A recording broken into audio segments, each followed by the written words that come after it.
उदयपुर नाम के एक गांव में राकेश नाम का एक गाइड था। जो कोई भी यात्री उदयपुर आते थे उनको उस गांव के अनेक प्रसिद्ध जगहों को दिखाता और उनके दिए पैसों से अपना गुजारा करता था। उदयपुर के सूर्योदय और सूर्यास्त बहुत प्रसिद्ध थे और लोग उसे देखने के लिए बड़ी मात्रा में आते थे। राकेश स्वाभिमानी था और किसी से भी सहायता नहीं मांगता था। एक दिन बिना कोई यात्री के राकेश की दिन की कमाई नहीं हुई थी और दोपहर में भूखा एक जगह में बैठा था। ऐसे उदास और निहायक बैठे राकेश को उसके साथ काम करने वाला कुमार देखकर पूछता है, अरे ये क्या राकेश, खाने के टाइम में ऐसे उदास बैठे हो? चिंता ना करो, चलो हम साथ में खाना खाने चलते हैं। ऐसे कहने पर राकेश को गुस्सा आता है और गुस्से में, तुम्हारे पैसों से मेरा पेट भरने की नौबत नहीं है मुझे। एक टाइम अगर मैं कुछ खाए बगैर रहूंगा तो मर नहीं जाऊंगा मैं। ऐसे कहकर कुमार को डांट देता है। राकेश की बात सुनकर कुमार मन में, राकेश के इस स्वभाव से जो वो अभी अनुभव कर रहा है, इसका जिम्मेदार वो खुद है, ऐसे कहते हुए चला जाता है। राकेश की बेटी कुछ दिनों से स्कूल की यूनिफॉर्म के लिए अपने पापा से पैसे मांगती रहती है। पैसे मिलने पर यूनिफॉर्म खरीदने का वादा किया था राकेश ने। पापा के हालात और स्वभाव को अच्छी तरह से जानते हुए बच्ची ज्यादा बहस नहीं करती थी।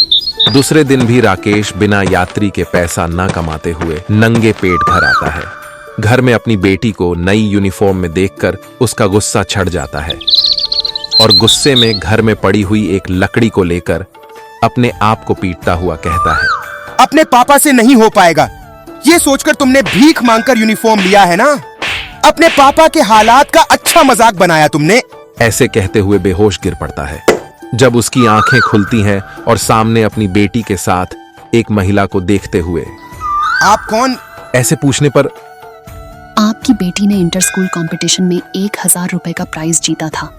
मैंने ही उसको एक यूनिफॉर्म दिलाया था। इसमें आपका स्वाभिमान का कोई अपमान नहीं हुआ है। टीचर अपनी बातों को जारी रखते हुए बोलती है, स्वाभिमानी होना ठीक है, लेकिन आप कुछ हद से ज्यादा ही स्वाभिमानी हो। प्रकृति में हर जीव किसी न किसी पर निर्भर रहता है।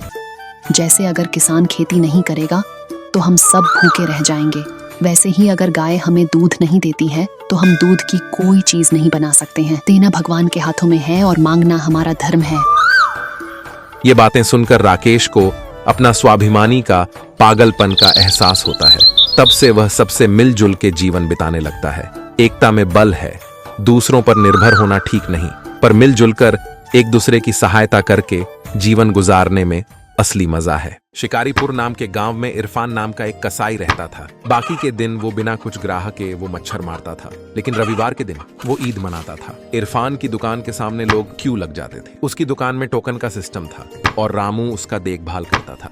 रामू काम में बहुत सख्त और जो कोई भी उसे कहे, रामू मैं 10 रुपए ज्यादा दूंगा, इरफान से कहकर मुझे थोड़ा जल्दी पीस दिलाना, उसे वो फट से जवाब देता था, कैसे चाहिए तुम्हारा 10 रुपए? अगर तुम्हें चाहिए तो लाइन में खड़े होके ले लो, वरना कट लो। ये टोकन रामू हमेशा एक तरफ न्याय करता है। ऐसे ही एक दिन रविवार के व्यापार के बाद रामू और इरफान दोनों मिलकर पैसे गिनते थे। तब इरफान रामू से कहा, रामू, रविवार के दिन व्यापार अच्छा तो हो रहा है, लेकिन जितने पैसे चाहिए उतने नहीं हो रहा।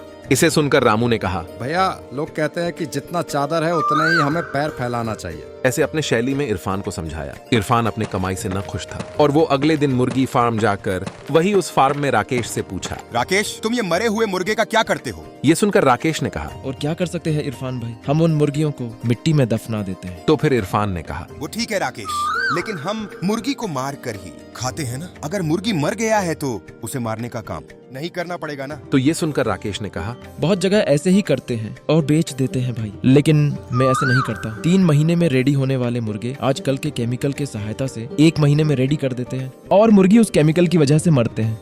अगर हम वही मुर्गी खाते हैं तो हम क्या जिंदा रह पाएंगे? ऐसे कहकर वो चला गया। इरफान को राकेश की बात कुछ समझ नहीं आया और उसने एक आदमी से मरा हुआ मुर्गियों का डील करके अपने दुकान में सप्लाई करने के लिए कहता है। टोकन रामू इन सभी बातों से अनजान था। ऐसे ही इरफान रविवार के दिन मुर्गियों के साथ मरा हुआ मुर्गियों को भी लाकर बेचने लगा। बहुत सारे पैसे भी कमाने लगा। घर गाड़ी सब खरीदकर खुश था। एक दिन इरफान बीमार हुआ। सर दर्द के कारण अस्पताल गया। इरफान पूरे शहर में रोग फैलाकर अस्पताल में एडमिट हो गया। इरफान को देखने के लिए रामू अस्पताल आया और देखते ही कहा, क्या इरफान भाई, पहलवान जैसे थे आप, आज देखो पाइपलाइन जैसे हो गए। अब जल्द से जल्द ठीक होकर बाहर आ जाना। ये कहकर रोते हुए बाहर आ गया। बाहर आते रोता हुआ रामू अपने आप हंसते हुए सोचा। इरफान भाई, आपने लोगों को मरा हुआ मुर्गी खिला के पैसा कमाने की सोचा, लेकिन मैंने तुम्हें ही मरा हुआ मुर्गी खिलाकर तुम्हें यहाँ पहुँचा दिया। ये टोकन रामू हमेशा एक तरफ न्याय करता है। ऐसे अपने करनी पर खुश जताते हुए उधर से चला गया। इस कहानी से हम ये जानते हैं कि जो कोई भी न्याय और धर्म भूल कर चले, उन्हें सही रास्ते पर ले आना चाहिए। हम बुरे बर्ताव से, बुरे होने के बजाय अच्छे कर्मों से जीवन जीना चाहिए। यही जिंदगी है।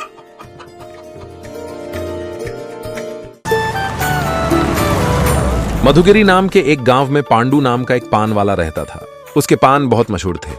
पांडु के पान के लिए लोग उसकी दुकान के आगे क्यों लगाते थे। सादा पान 20 रुपए, मीठा पान 30 रुपए, इस हिसाब से वो हर एक पान का निश्चित दाम रखकर वो अच्छा पैसा कमाता था। वो सभी ग्राहक को जानबूझकर 10-15 मिनट इंतजार करवाता था। अगर कोई गूगल पे, फोन पे कहे तो उनसे मिनिमम 50 रुपए या 100 रुपए का बिजनेस करवाता था। ऐसे ही एक दिन एक ग्राहक ने कहा, अरे ये क्या पांडु, एक पान देने के लिए इतना वेट करवाते हो, ये सही नहीं है। ये सुनकर पांडु ने कहा, अरे अगर तुमको पांडु का पान खाना है तो वेट करो, वरना दूसरे जगह जाकर मरो। ऐसे शायरी अंदाज में उसे जवाब दिया। ये सुनकर वह खड़े लोग हंस पड़े और वो ग्राहक उदास होकर चला गया। ऐसे दूसरों को चिढ़ाना, अपने अंदाज में गाली देना ये पांडु की आदत हो गई थी और उससे वो खूब मजा लेता था। अगर कोई पांडु से भिड़े तो वो उनके पान में ज्यादा चुना लगा देता था या सड़े हुए पान खिलाता था। उस गांव का कोई भी फंक्शन हो, पान के लिए सभी पांडु को ही ऑर्डर देते थे। इसका फायदा उठाते हुए पांडु सड़े हुए पान इस्तेमाल करके दुगना मुनाफा कमाता था। उसके पान के पत्ते, अखरोट और चुने के सप्लायर को भी वो ठीक से पैसे नहीं देता था। तो एक दिन उनमें से एक सप्लायर ने पूछा, तुम्हारा पान का व्यापार अच्छा ही चल रहा है, लेकिन हमारे पैसे के लिए क्यों हमें सताते हो? अगर तुम टाइम पे पैसे दोगे तो तभी तो तुम्हें अपना माल मिलेगा ना। ये सुनकर पांडु बोला, अरे बेवकूफ, मेरा पान तुम्हारे माल से नहीं, मेरे हाथ के जादू से चलता है। जब मैं दूंगा तब तुम्हें पैसे लेने होगा। मेरे व्यापार से ही तू जी रहा है, यह याद रख। ऐसे गर्व से कहा। ये सुनकर व्यापारी ने कहा, ठीक है पांडु, आज से हमारा बिजनेस खत्म करते हैं।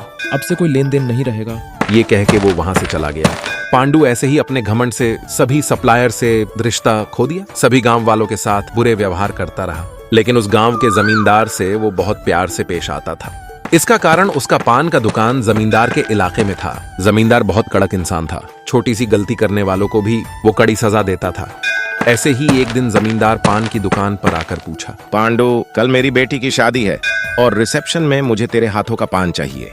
आने वाले सभी मेहमान को तुम्हारे पान के स्वाद का चमत्कार दिखाना होगा। ये सुनकर पांडु ने कहा, आप चिंता न करो, 7 शहरों में किसी ने ऐसा पान नहीं खाया होगा, वैसा पान बना के खिलाऊंगा। ये कहकर उसने ऑर्डर स्वीकार कर लिया। जमींदार के जाने के बाद पांडु मन ही मन सप्लायर को कोसते हुए सोचा, अच्छा ऑर्डर मिला है, मुझसे झगड़ा करके इन लोगों ने अपने पैरों को कुल्हाड़ी मार ली है।